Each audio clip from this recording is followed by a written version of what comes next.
नमस्कार विद्यार्थी मित्रांनो, आपल्या या यूट्यूब चॅनलमध्ये आपले सर्वांचेच सहर्ष स्वागत आहे। आपण 12वी इतिहासामध्ये 6वं प्रकरण अभ्यासतोय, वसाहतवाद विरुद्ध भारतीयांचा संघर्ष। या आधीच्या लेक्चरमध्ये आपण या ठिकाणच्या क्रांतिकारी चळवळी पाहिल्या। क्रांतिकारकांना हातामध्ये शस्त्र घेऊन या भारत मातेला मुक्त करण्यासाठी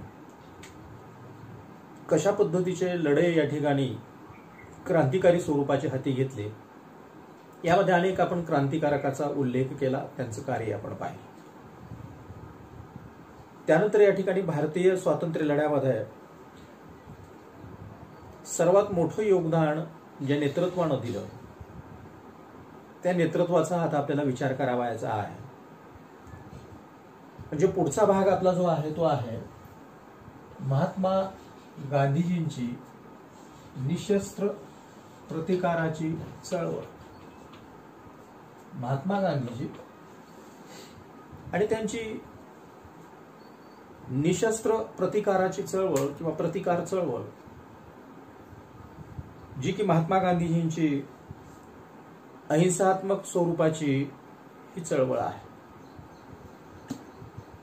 आता पहा, भारतीय स्वातंत्र्य लढा आणि भारतीय स्वातंत्र्य लढ्यामध्ये महात्मा गांधी यांचं योगदान। तर या ठिकाणची भारतीय राष्ट्रीय काँग्रेस, जी की 1885 ला स्थापन झाली होती, ही 1885 ला स्थापन झालेल्या भारतीय राष्ट्रीय काँग्रेसच्या कार्याची विभागणी आपण 3 भागामध्ये केली होती। पहिला भाग आपण 1885 ते 1905 सांगितला, जो की मवाळ कालखंड आपण म्हटला। दुसरा कालखंड आपण 1905 ते 1920 म्हटलं, जो की जहालवाद म्हणून ओळखला जातो। आणि तिसरा आणि शेवटचा या भारतीय राष्ट्रीय काँग्रेसचा राष्ट्रसभेचा कार्यकाल आहे, तो आहे 1920 ते 1947, म्हणजे स्वातंत्र्यापर्यंतचा कालावधी। हा तिसरा टप्पा जो आहे 1920 ते 1947, याला गांधी युग म्हणून ओळखलं जातं। म्हणजे इथून पुढचा जो भाग आपल्याला अभ्यासावायचा आहे तो आहे गांधी युगाचा। आणि या कालावधीमध्ये महात्मा गांधीजीनं या ब्रिटिशाच्या विरोधी निशस्त्र स्वरूपाच्या प्रतिकाराच्या चळवळी हाती घेतल्या, ज्या की अहिंसात्मक स्वरूपाच्या होत्या, ज्यामध्ये सत्याग्रह हा भाग महत्वाचा होता। असा हा भारतीय स्वातंत्र्य लढा जर आपण पाहिलं तर या लढ्यामध्ये लोकमान्य टिळकांचं निधन 1920 ला झालं आणि भारतीय राष्ट्रीय चळवळीचं नेतृत्व मग महात्मा गांधीजी यांच्याकडे आलं। महात्मा गांधीजीनं मग भारतीय स्वातंत्र्य लढ्याचं नेतृत्व आपल्या खांद्यावरती घेतलं आणि आपल्या नेतृत्व शैलीनं भारतीय राष्ट्रीय चळवळ ही व्यापक करण्याचा प्रयत्न त्यांनी या ठिकाणी केला। मग असे हे महात्मा गांधीजी, ज्यांनी की 1920 पासून भारतीय स्वातंत्र्य लढ्याचं नेतृत्व केलं। पहिला भाग आपल्याला सांगता येतो महात्मा गांधीजींचे दक्षिण आफ्रिकेतील कार्य। दक्षिण आफ्रिका आणि दक्षिण आफ्रिकेमध्ये महात्मा गांधीजीनं कशा पद्धतीचं या ठिकाणी कार्य केलं। आता पहा, महात्मा गांधीजी 1893 ला दक्षिण आफ्रिकेमध्ये वकिलीच्या व्यवसायाच्या निमित्तानं ते दक्षिण आफ्रिकेमध्ये गेले होते। आणि या दक्षिण आफ्रिकेमध्ये त्यांनी आपल्या कार्याला सुरुवात केलेली होती। आता 1893 ला जेव्हा महात्मा गांधीजी या दक्षिण आफ्रिकेमध्ये गेले, तेव्हा त्यांना काय पाहायला मिळालं, तर या ठिकाणी हिंदी लोकांची अवस्था अतिशय दयनीय स्वरूपाची होती, केविलवाणी स्वरूपाची होती।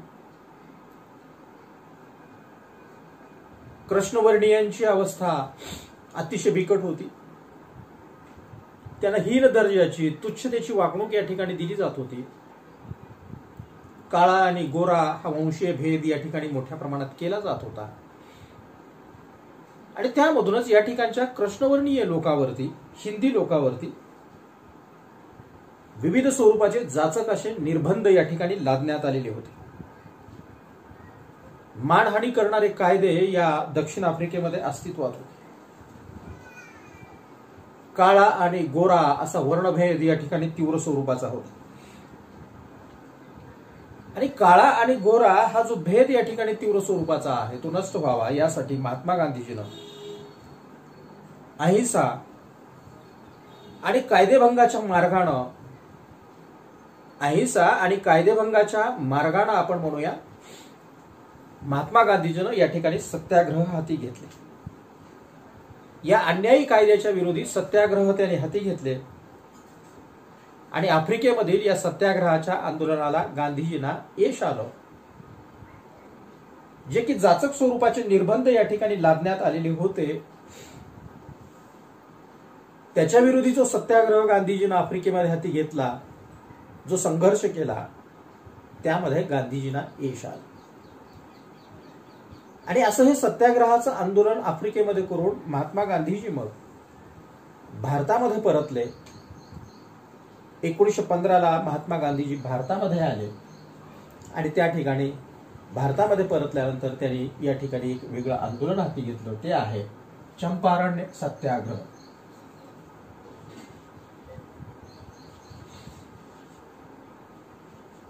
चंपारण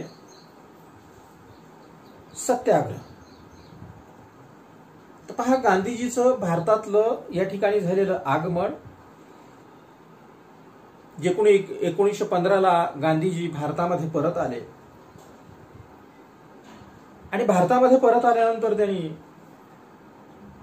संपूर्ण भारताचा दौरा या ठिकाणी हाती घेतला.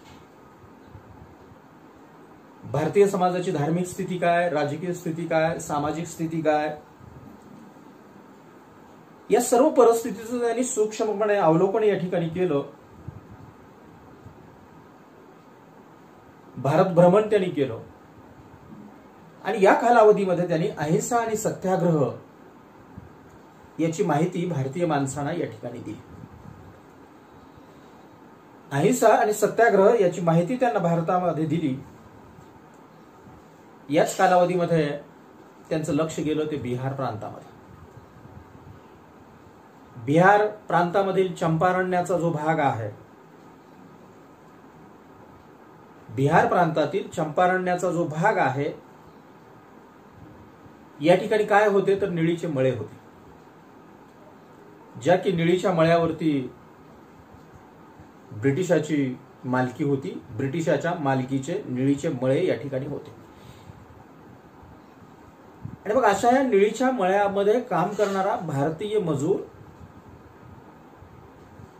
त्याचबरोबर या भागामध्ये निळीच्या किंवा निळीचीच लागवड करावी अशा प्रकारची ही सक्ती या ठिकाणी होती. आणि अशी ही जी मग भारतीय शेतकरी जे निळीची लागवड करतायत आणि उत्पन्न घेत आहेत त्याला कमी भाव दिला जायचा, कमी किमतीमध्ये ते विकत घेतलं जायचं. निळीच्या मळ्यामध्ये काम करणारे जे भारतीय शेतकरी आहेत त्यांच्यावरती मोठ्या प्रमाणात अन्याय आणि अत्याचार या ठिकाणी केला जायचा. आणि असे हे निळीच्या मळ्यामध्ये काम करणारे मजूर, त्यांच्या मालाला योग्य भाव मिळत नाही आणि त्यामुळे गांधीजीने ठरवलं की आपण या ठिकाणी सत्याग्रह करायचा आणि निळीच्या मळ्यामध्ये काम करणाऱ्या मजुरांना न्याय मिळवून द्यायचा. आणि यासाठी मग या ठिकाणच्या शेतकऱ्यावरील अन्याय दूर करावा यासाठी 1917 गांधीजीनं सत्याग्रहाचा निर्णय घेतला. चंपारण्यामध्ये हे गेले. गांधीजीने चंपारण्याचा भाग सोडून जावं असा आदेशही ब्रिटिशांनी या ठिकाणी दिला. परंतु गांधीजीने तो मानला नाही. गांधीजीनं हा गुन्हा मान्य केला. सरकारला जाणीव झाली की आता या ठिकाणच्या लोकांमध्ये गांधीजीमुळे मोठ्या प्रमाणात जनजागृती झालेली आहे. सरकारनं या ठिकाणी नमती भूमिका घेतली. गांधीजीच्या सत्याग्रहाला यश आलं आणि नीळ लागवडीची जी सक्ती या ठिकाणी होती ती सक्ती सरकारनं मागे घेतली निळीच्या मळ्यामध्ये काम करणारा जो भारतीय शेतकरी वर्ग होता, या शेतकऱ्याची मळेवाल्याच्या कचाट्यातून मुक्तता ही या ठिकाणी झाली. म्हणजे सक्ती बंद झाली. जी पिळवणुकीचं धोरण या ठिकाणी होतं तेही सरकारनं या ठिकाणी बंद करण्याचं मान्य केलं. म्हणजे चंपारण्य सत्याग्रहाला या ठिकाणी यश आलेला आपल्याला दिसून येतं. त्यानंतर तिसरा भाग आपल्याला सांगता येतो रॉलेट कायदा 1919. रॉलेट ऍक्ट किंवा कायदा. आता पहा, देशभरामध्ये हा कालावधी जर आपण पाहिला तर 1915 पासूनच गांधीजी देश पिंजून काढत होते. वेगवेगळी आंदोलनं या ठिकाणी गांधीजी हाती घेत होते. की 1917चा आपण चंपारण्य सत्याग्रह पाहिला. यानंतर त्यांनी 1918ला खेड या ठिकाणी सत्याग्रह केला होता. म्हणजे यावरून देशभरामध्ये आपण म्हणूया की राष्ट्रीय आंदोलनाचा जोर या ठिकाणी आता वाढत होता. आणि अशा या राष्ट्रीय आंदोलनाला आळा घालावा यासाठी ब्रिटिश सरकारनं सर सिडने रॉलेट यांच्या अध्यक्षतेखाली, सिडने रॉलेट ब्रिटिश न्यायाधीश आहे, यांच्या अध्यक्षतेखाली एक समिती नेमली. आणि या समितीच्या शिफारसीनुसार 1919ला रॉलेट ऍक्ट पास केला किंवा कायदा पास केला. या कायद्याला भारतीय माणसांनी काळा कायदा असं संबोधलं. आता पहा, या कायद्याला भारतीय माणसांनी काळा कायदा संबोधलं. का संबोधलं? कारण की या कायद्यामधील अटी जर आपण पाहिल्या तर त्या अटी अतिशय जाचक स्वरूपाच्या होत्या. भारतीय माणसाचं स्वातंत्र्याची गळशेपी करणाऱ्या होत्या. पोलिसांना अनिर्बंध स्वरूपाचे अधिकार बहाल करणाऱ्या होत्या. आणि त्यामुळं भारतीय माणसांनी या कायद्याचं वर्णन काळा कायदा असं केलं. आता पहा, हा कायदा काय सांगत होता तर विनावॉरंट कोणत्याही भारतीय माणसाला या ठिकाणी अटक करून तुरुंगामध्ये डांबता येत होतं. वॉरंट शिवाय कुठल्याही भारतीय माणसाला तुरुंगामध्ये पाठवता येत होतं. विना चौकशी त्याच्यावरती खटला या ठिकाणी दाखल करण्यात येत होता. म्हणजे कसल्याही परवानगीची गरज नसताना त्याला पकडणं, अटक नसताना पकडणं, त्याच्यावर खटला दाखल करणं आणि तुरुंगामध्ये डांबणं, असे अमर्याद स्वरूपाचे अधिकार या ठिकाणच्या ब्रिटिश पोलीस यंत्रणेला हा कायदा देणारा होता. भारतीय माणसांच्या स्वातंत्र्याची गळचेपी करणारा हा कायदा होता. आणि त्यामुळे भारतीय माणसांनी याला काळा कायदा संबोधलं. या कायद्याच्या निषेधार्थ मग महात्मा गांधीजीनं सत्याग्रह केला. सत्याग्रहाचा निर्णय गांधीजीने या ठिकाणी घेतला. आणि 6 एप्रिल 1919 रोजी देशभरामध्ये या कायद्याच्या विरोधी हरताळ पाळण्याचं आव्हान महात्मा गांधीजीनं या ठिकाणी देशाला केलं. 6 एप्रिल 1919 देशभरामध्ये या कायद्याच्या विरोधी हरताळ पाळण्याचा आदेश गांधीजीने दिला, आव्हान गांधीजीने या ठिकाणी केलं. आणि यामधूनच मग पुढील घटना घडली जिला आपण म्हणतोय जालियनवाला बाग हत्याकांड. 13 एप्रिल 1919. जालियनवाला बाग हत्याकांड 13 एप्रिल 1919. आता पहा, जालियनवाला बाग हे ठिकाण कुठलं आहे तर हे ठिकाण आहे पंजाब मधलं. गांधीजीनं रॉलेट ऍक्ट किंवा काळा कायदा याच्या विरोधी हरताळ पाळण्याचं आव्हान या ठिकाणी देशाला केलं होतं. या कायद्याविरोधी मग सत्याग्रहाचं आंदोलन देशभर चाललं होतं. याला मग पंजाब ही अपवाद नव्हता. पंजाबमध्येही या रॉलेट ऍक्टला विरोध करणारी सत्याग्रहाची आंदोलनं हाती घेण्यात येत होती. 13 एप्रिल 1919 हा बैसाखी सणाचा दिवस पंजाब मधला. बैसाखी अतिशय महत्वाचा सण या पंजाब प्रांतामधला. 13 एप्रिल 1919 बैसाखीचा सण होता. आणि अमृतसर या ठिकाणी असलेली जालियनवाली बाग जी की जालियनवाली बाग बंदिस्त स्वरूपाची होती, चारी बाजूने एकाच ठिकाणाहून अरुंद स्वरूपाचा रस्ता होता त्या बागेमध्ये जाण्यासाठी. चारी बाजूने बंदिस्त असलेली एकच अरुंद स्वरूपाचा रस्ता बागेमध्ये प्रवेश करण्याचा. या ठिकाणी सभेचं आयोजन करण्यात आलं होतं. या सभेसाठी हजारो लोक एकत्रित आले होते. सभेचं आयोजन हे अहिंसात्मक मार्गाने करण्यात आलं होतं. हजारो लोक जे जमले होते ते निरपराध लोक होते. हे निशस्त्र स्वरूपाचे लोक होते. कशासाठी एकत्रित आले होते तर सभेसाठी एकत्रित आले होते. या सभेसाठी एकत्रित आलेल्या बहुसंख्य लोकांना सभाबंदीच्या हुकुमाची कसल्याही प्रकारची कल्पना या ठिकाणी नव्हती आणि शांततेच्या मार्गाने या ठिकाणी सभेचं आयोजन केलं होतं. हजारो निरपराध लोक या ठिकाणी एकत्रित आले होते जे की निशस्त्र स्वरूपाचे होते आणि शांततेच्या मार्गाने सभा चालू झाली. परंतु अचानक जनरल डायरनं कसलीही पूर्वसूचना न देता जमावावर भीषण स्वरूपाचा गोळीबार सुरू केला. जनरल डायर जे की या बागेमध्ये निरपराध लोक एकत्रित आले होते, निशस्त्र लोक एकत्रित आले होते, यांच्यावरती जनरल डायरनं गोळीबाराचा आदेश दिला. या गोळीबारामध्ये शेकडो लोक मृत्युमुखी पडले, हजारो लोक जखमी झाले. जालियनवाला बाग या हत्याकांडानं देशभरामध्ये ब्रिटिशाविरोधी संतापाची लाट निर्माण झाली. रवींद्रनाथ टागोरांनी या हत्याकांडाचा निषेध म्हणून त्यांना जी सर पदवी दिली होती, या सर पदवीचा त्यांनी त्याग केला आणि जालियनवाला बाग या घटनेचा देशभर मोठ्या प्रमाणात निषेध करण्यात येऊ लागला. त्यानंतर उजळलं 1920 नागपूर अधिवेशन. नागपूर अधिवेशन 1920 साली नागपूर या ठिकाणी अधिवेशन भरलं आणि या नागपूरच्या अधिवेशनामध्ये असहकाराच्या आंदोलनाचा ठराव या नागपूरच्या अधिवेशनामध्ये मांडण्यात आला. असहकार आंदोलनाची सर्व सूत्र महात्मा गांधीजी यांच्याकडे सुपूर्द करण्यात आली. जे असहकाराचं आंदोलन आहे, या असहकाराच्या आंदोलनाच्या ठरावानुसार शाळा असेल, महाविद्यालय असतील, शैक्षणिक संस्था असतील, कायदे मंडळ असेल, न्यायालय असतील, सरकारी कचऱ्या असतील, परदेशी माल असेल, या सगळ्यावरच या ठिकाणी बहिष्कार टाकायचा होता.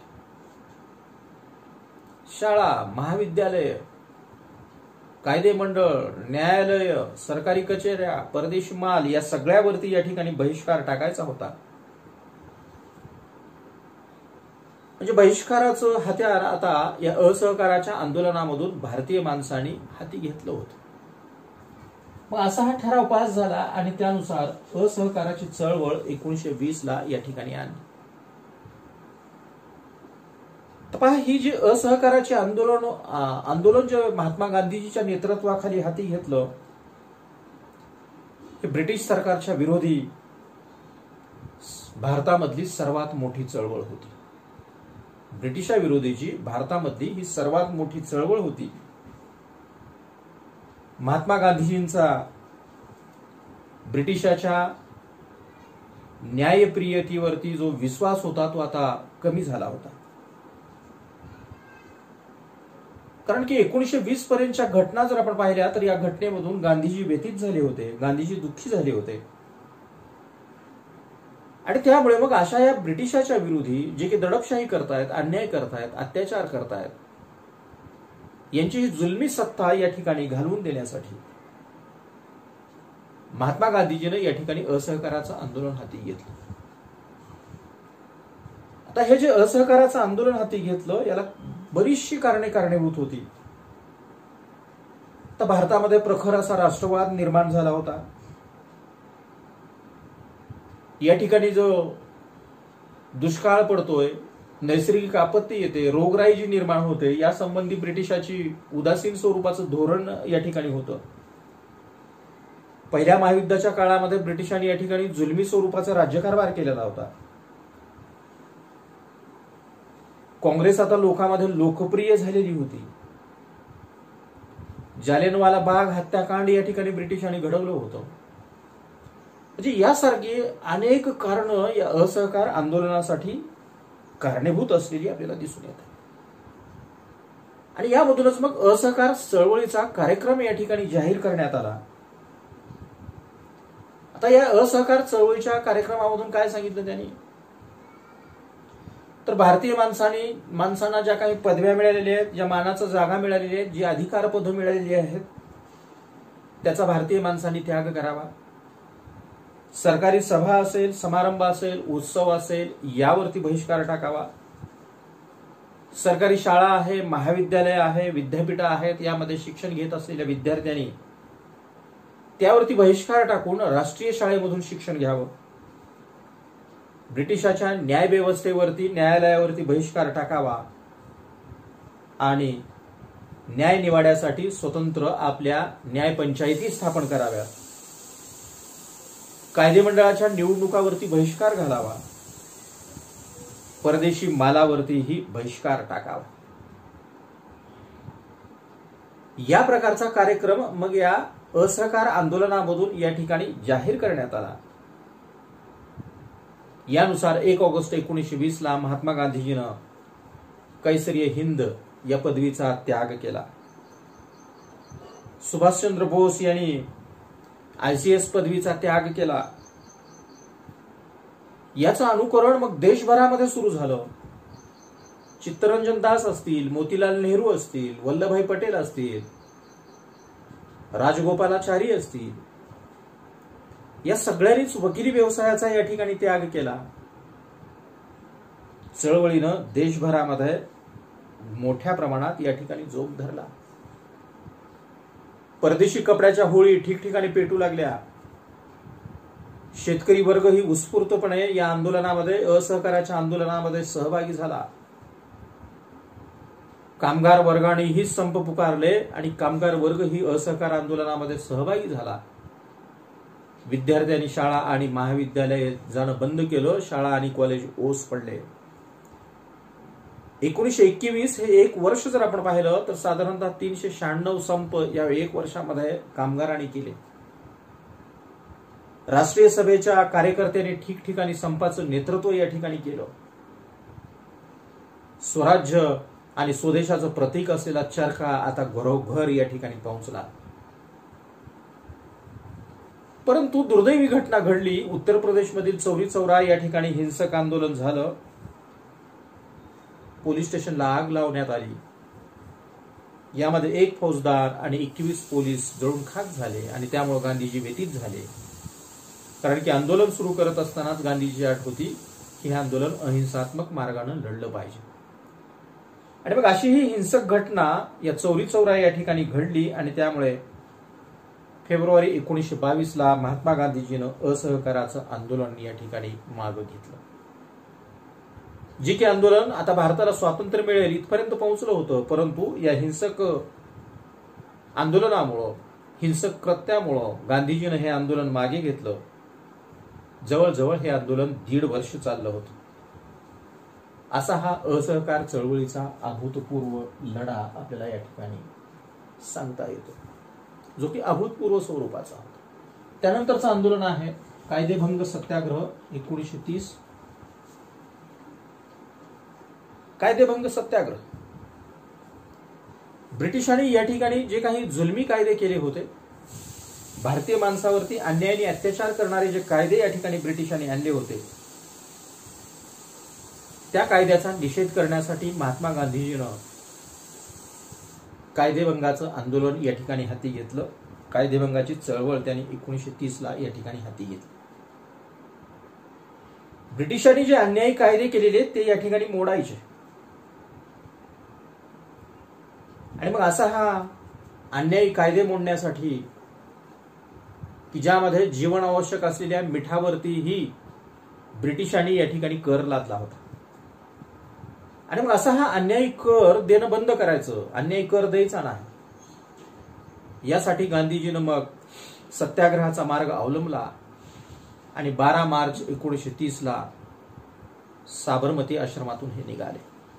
12 मार्च 1930 साबरमती आश्रम. 12 मार्च 1930ला मग साबरमती आश्रमापासून दांडी यात्रा निघाली आणि समुद्र किनाऱ्यावर असलेल्या दांडीला 6 एप्रिलला ही पोहोचली.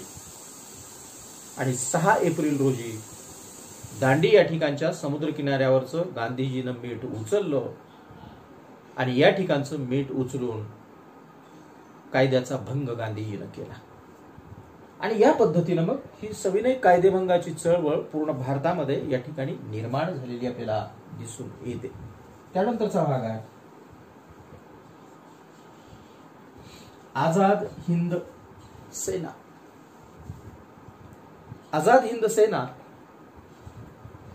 भारताचा स्वातंत्र्य लढा आणि भारतीय स्वातंत्र्य लढ्यामधील आझाद हिंद सेनेचं कार्य. तर पहा 1939ला जर्मनीचा नेता हिटलर, जर्मनीचा हुकुमशहा हिटलर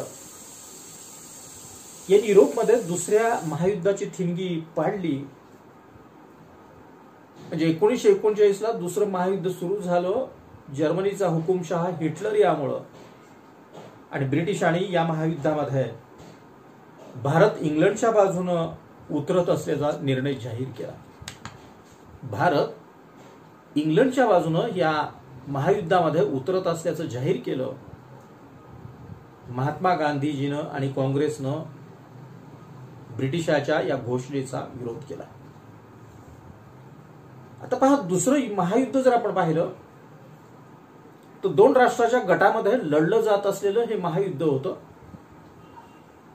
आशिया खंडातील जपान जर आपण पाहिला तर जपाननं जर्मनीच्या बाजूनं या महायुद्धामध्ये उडी घेतली. जपान जर्मनीच्या बाजूनं आला. जपाननं आग्नेय आशियातील ब्रिटिशाच्या ताब्यामधील जे प्रदेश होते ते जिंकायला सुरुवात केले.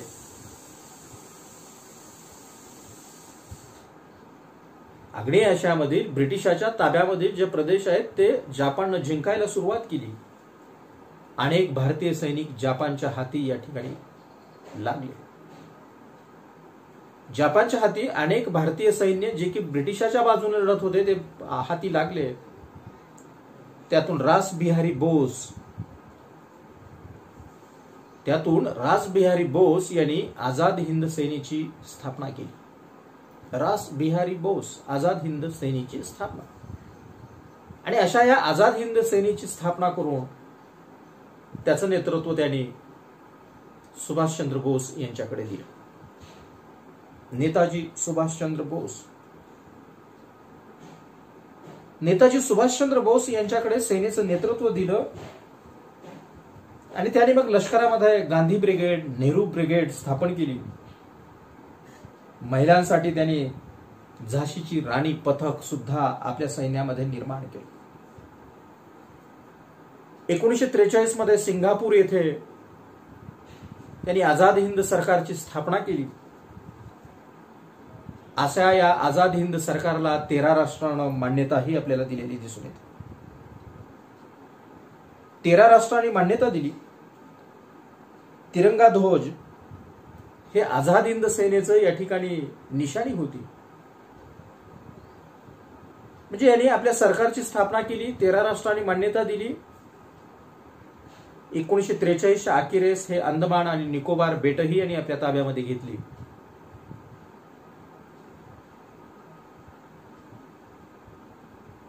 यावेळेस साधारणतः हे अंदमान निकोबार बेट जिंकून नेताजी सुभाषचंद्र बोस यांनी एक घोषणा दिली. ती घोषणा होती, तुम मुझे खून दो मैं तुम्हें आजादी दूंगा, कदम कदम बढ़ाए जा, खुशी के गीत गाये जा. हे या सेनेचं प्रेरणा गीत होतं. चलो दिल्ली हा नारा यांनी या ठिकाणी दिला. 1944 मध्ये आरकानाचा प्रदेशही यांनी मिळवला. परंतु दुसऱ्या महायुद्धाची बाजू पलटली आणि ब्रिटिशाची बाजू वरचढ झाली. अमेरिकेनं जपानवरती अणुबॉम्ब टाकला, जपान युद्धामध्ये शरणागती पत्करली आणि त्यामुळं मग आझाद हिंद सेनेलाही इम्फाळाची मोहीम अर्धवट सोडावी लागली. म्हणजे अत्यंत प्रतिकूल अशा परिस्थितीमध्येही आझाद हिंद सेनेच्या सैनिकांनी नेटानं भारताला स्वातंत्र्य करावयाचा सैन्याच्या आधारे केलेला प्रयत्न अतिशय महत्वाचा होता, जो की भारतीय राजकारणाला एक वेगळं वळण देणारा होता. अशी ही आझाद हिंद सेना आणि नेताजी सुभाषचंद्र बोस यांनी भारताला स्वातंत्र्य मिळवून देण्यासाठी केलेला हा प्रयत्न आपल्याला म्हणता येतो. विद्यार्थी मित्रांनो, या ठिकाणी आपण थांबूया. उर्वरित भाग पुढच्या लेक्चरमध्ये पाहूया.